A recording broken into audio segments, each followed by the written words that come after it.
اعوذ باللہ من الشیطان الرجیم، بسم اللہ الرحمن الرحیم، السلام علیکم ورحمۃ اللہ وبرکاتہ۔ میں ہوں حکیم آصف علی راؤ، الرزاقی ہیلتھ ریکور کی جانب سے آپ کی رہنمائی کے لیے حاضر ہوں۔ آج کا جو موضوع ہے یہ بڑا دلچسپ ہے، کیونکہ پاکستان میں اور پوری دنیا کے اندر جو نوجوان لڑکے اور لڑکیاں ہیں اس بدعادات کے اندر گرفتار ہوتے ہیں اور یہ بڑی پرابلم کا سبب بنتے ہیں آنے والی زندگی میں۔ میں چاہتا ہوں کہ اپنی ویڈیو کو تسلسل جاری رکھنے سے پہلے ہمارے نئے آنے والے دوست ہمارے چینل کو سبسکرائب کریں، بیل آئیکن کو پریس کریں اور کمنٹ سیکشن میں اپنی رائے سے ضرور آگاہ کریں۔ جھلک، جس کو فارسی زبان میں مشزنی بھی کہا جاتا ہے، اگر مشزنی کا ذکر آتا ہے تو پھر ہاتھ کا استعمال، یہ بند مٹھی سے یہ حرکت، یہ کبھی فعل سر انجام دیا جاتا ہے۔ انگلش میں اس کو ماسٹربیشن کہتے ہیں، ہاتھ کا استعمال۔ اور اس کے علاوہ یہ ایک ایسی عادت ہے کہ جو مختلف طریقوں سے سر انجام دی جاتی ہے۔ بعض جگہ پہ ایسا دیکھنے میں آتا ہے کہ ہاتھ کا استعمال ہوتا ہے، بعض جگہ کچھ چمڑے کی تھیلی کا استعمال کیا جاتا ہے، اور بعض حالتوں میں جو ایکسپیریمنٹ ہوا، جو تجربات میں سے گزری چیزیں، تکیے کا استعمال بھی دیکھا گیا۔ اور بعض لوگ اس حد تک گر جاتے ہیں، ان کی سوچ اس حد تک غلط اور گندی سوچ ہو جاتی ہے اس بدعادات کی وجہ سے کہ وہ گلاس کے اندر نرم گوشت کو ڈال کے، کوئی پیسز لے کے گوشت کے گلاس میں ڈال کے اس سے وہ اپنے معاملات کو پورا کرتے ہیں، اپنی اس حرکت کو، اپنی اس لذت کو وہ پورا کرنے کی کوشش کرتے ہیں۔ اور جو فرنگی ہیں، جو ایلوپیتھک والے ہیں، یا جو یورپین کنٹری ہے، یا امریکہ ہے، اس علاقوں کے اندر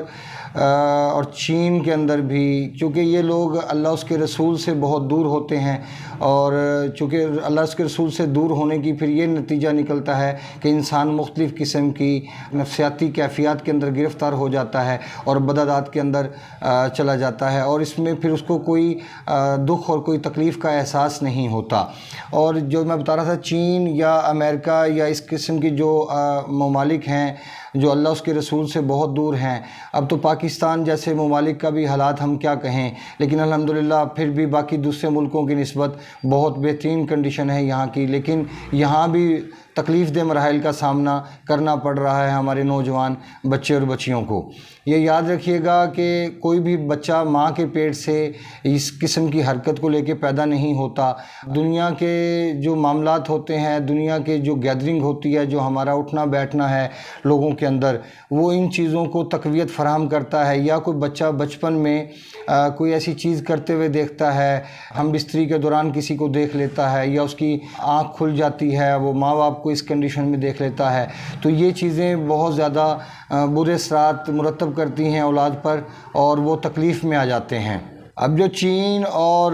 امریکہ اور یہ یورپین کنٹری جتنی بھی ہے، فرانس بھی اس میں شامل ہے، ان میں ریپ ہر 68 سیکنڈ کے بعد ایک ریپ ہو جاتا ہے۔ فرانس کی یہ حالت ہے کہ جو اس بات کا علمبردار بنتا ہے کہ وہ سب سے زیادہ انسانیت اور اس کے حقوق کی پاسداری کرنے والا ہے، اس کے اندر بھی یہ کنڈیشن سے اندازہ لگا لیں کہ 68 سیکنڈ کے بعد جتنی دیر ہم بات کر رہے ہیں اتنی دیر میں تو پتہ نہیں کتنے زنا وہاں پہ ہو چکے ہوں گے، ظلم بالجبر کے۔ اور جن بچیوں کے ساتھ یہ ہوتا ہے وہ 12 سال سے لے کے اور ان کی عمر 18 سال کے درمیان ہوتی ہے، جن کے ساتھ اس قسم کے واقعات پیش آتے ہیں۔ اور میں چونکہ بتا رہا تھا کہ امریکہ اور یورپین کنٹری اور چین، ان میں گڑیا تیار کی جاتی ہے، ایک ایسی گڑیا تیار کی جاتی ہے جو سیم عورت کی طرح ہوتی ہے، اور اس کے اندر سیم وہی سارا سسٹم لگا ہوتا ہے، اور یہ فوجیوں کو بھی پرووائڈ کی جاتی ہے تاکہ اور اگر ان کو کچھ ایسی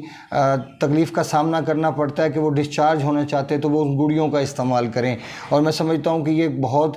کبھی فعل ہے جو انسان کے ساتھ ساتھ انسان کو تو تباہ کرتا ہے، یہ انسان کے اندر انسانیت ہوتی ہے اس کو بھی تباہ کر دیتا ہے، اور صحت کو بھی تباہ کر دیتا ہے، اور نفسیات کو بھی تباہ کرنے کا باعث بنتا ہے۔ ان بدعادات کی ابتدا کیسے ہوئی، کب ہوئی، یہ یقین سے نہیں کہا جا سکتا، لیکن یہ بہت لمبے عرصے سے یہ چیزیں انسان کے سامنے آنا شروع ہوئیں۔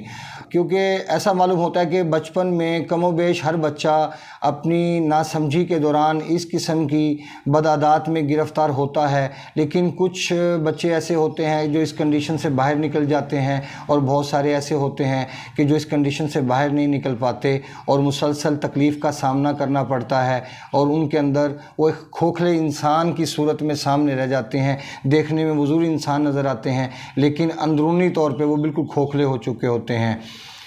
اور بہرحال یہ بدعادات ہیں اور ہر صورت میں گناہ کی حدود میں داخل ہیں۔ جس فعل سے انسان کو فطری طور پر نقصان پہنچے وہ یقیناً اس بدعادات سے اس قدر نقصان پہنچتا ہے کہ اس سے ایک شخص کی انسانیت اور صحت دونوں ہی برباد ہو جاتی ہیں، اور وہ انسان نہیں رہتا جو ماں کے پیٹ سے پیدا ہوتا ہے، کیونکہ ایسے انسان کی حالت یہ ہو جاتی ہے کہ تھوڑی سی بات پہ دل دھڑکنا شروع ہو جاتا ہے، یا وہ کسی کے سامنے ایسی جگہ پہ وہ سروس کرتا ہے تو وہ اپنے باس کے سامنے جانے سے کتراتا ہے، وہ عورتوں سے کتراتا ہے۔ ایسی کنڈیشن پیدا ہوتی ہے کہ وہ انسان جیتی جاگتی ایک لاش بن جاتا ہے، اور وہ دوبارہ صحت کی طرف اسی صورت میں ممکن ہے کہ جب ہم جلک کے اثرات کو دیکھیں کہ کس ٹیشو پہ اس کے اثرات زیادہ تیزی کے ساتھ نمودار ہوئے ہیں۔ سب سے پہلا جو ٹیشو ہوتا ہے انسان کے اعضائے تناسل کا، اس کے سب سے اوپر والا ٹیشو انسان کا اعصابی نروس سسٹم سے متعلق ہوتا ہے، اور جو سینٹر والا ہوتا ہے وہ انسان کا جگر سے متعلق ہے، اور اس سے نیچے والا انسان کے دل سے متعلق ہوتا ہے۔ تو ملتے ہیں انشاءاللہ مزید انفارمیٹیو ویڈیو کے ساتھ۔ اس ویڈیو کا تسلسل جاری رہے گا۔ یہ اس کا پارٹ 1 تھا۔ پارٹ 2 کے اندر اس کے اسباب اور اس کی جو علاج ہے ہم اس کے اوپر انشاءاللہ بات کریں گے۔ اپنے دوست احباب کا خیال رکھیں۔ وعلینا الا البلاغ المبین۔ السلام علیکم ورحمۃ اللہ وبرکاتہ۔